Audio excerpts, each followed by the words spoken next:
Hello everyone, this is Moshe, the electric Israeli, and by special request, many of you told me to do that, is to compare my brand new Tesla Model 3 and my Nissan Leaf. So what I'm going to do, I have a 2015 Nissan Leaf which I'm driving right now. But it will not be fair just to compare it to mine. I can do that, it's very easy. But I will compare it to the Nissan Leaf families. So as you know, there's the first generation Nissan Leaf, which I'm driving right now, 24 kilowatt hour battery, 80 miles range. There's the second generation. They look exactly the same in terms of the outside, and that is 30 kilowatt hours, 110 miles in range. And then there is the 2018, the new generation, the third generation, that has a 40 kilowatt hour battery with 151 miles EPA rated range. Okay, so I will compare the main components and some technologies between those three and the Tesla Model 3. So I know the most about the first generation because I'm driving it. I've been driving it for over 3 years. So this is what I can do, but there's no issue with the others. So obviously they have one thing in common, besides being a car, that they are pure electric. Pure electric. It's not plug-in hybrids. There's no gasoline. Nothing is getting combusted. So they are pure electric cars. So that's great. My favorite thing is the pure electric cars. Number two, in terms of the batteries, like I said, the Leaf has three sizes of battery: 24 kilowatt, 30 kilowatt, and 40 kilowatt. So 24, 30, and 40.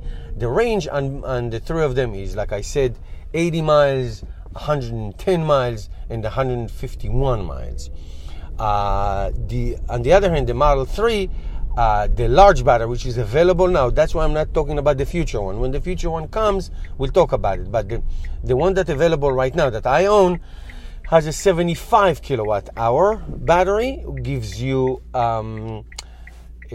310 miles. So obviously the first two, I would say, the first generation 1 and generation 2 of the Nissan Leaf are what you call commuters.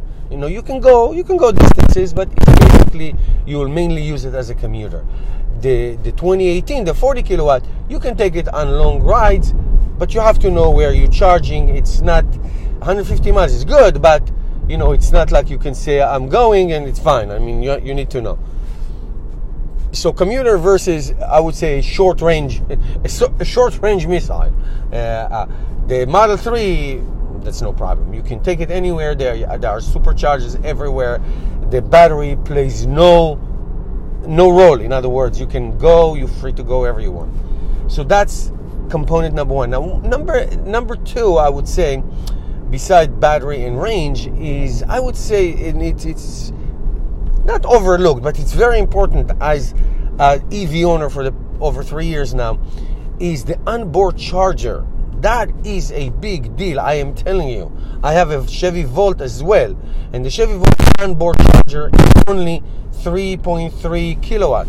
That sucks, okay? It takes forever to charge it. The Nissan Leaf, all of them, Gen 1, 2, and 3, have 6.6. That's much better.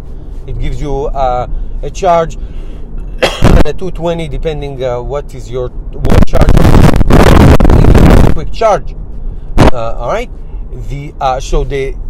Just for comparison, the Chevy Volt, the current Chevy Volt 3.3, the current Nissan Leaf 6.6, the Tesla Model 3 onboard charges is 15.3 kilowatt hour. That is a monster. You can charge the Tesla Model 3 on a supercharge. You can get 100 miles in 10 minutes. After that, it gets slower because it wants to protect the battery, not to overheat it. All right. It is a tremendous advantage.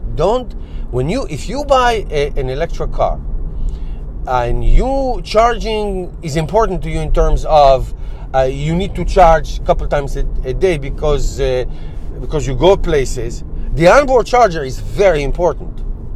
Okay, so I would say, I know Tesla has a big advantage with the size of the battery and all that, but the onboard charger is a huge advantage. I think I made the point.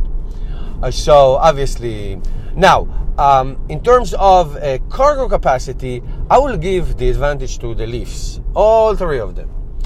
It's a hatchback. It's a huge difference. Okay, not that the Tesla Model 3 cargo space is bad. It's deep. It's good, but it's like this. It's not a hatch, so you have to shove things. There is no better advantage for cargo than a hatch. The Tesla Model S is a hatch. All right, so that is a huge advantage when a car has a hatch. Now, why doesn't the Tesla Model 3 have a hatch? Because it is so brilliantly designed, and I did a video about the interior of the Tesla just the other day.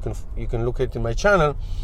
That because it's designed this way, you for aerodynamic, when you sit in the back, you really feel comfortable.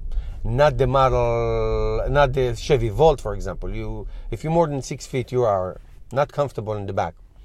All right, so considering aerodynamic and the way it cuts through the wind, the way the Tesla Model 3 is designed it's understandable. It's sitting in the back is very pleasant, and with the glass window, it's really freaking awesome.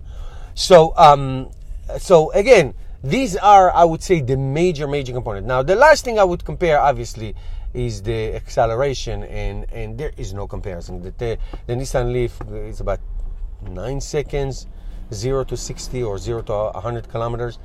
And the Tesla Model 3, I mean, it's listed 5.1 on the standard one, the rear wheel, like the one I have. It is faster than that.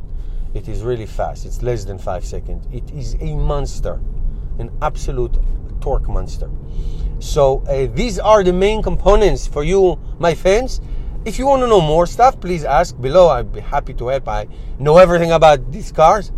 So, but these are the main things. Now look.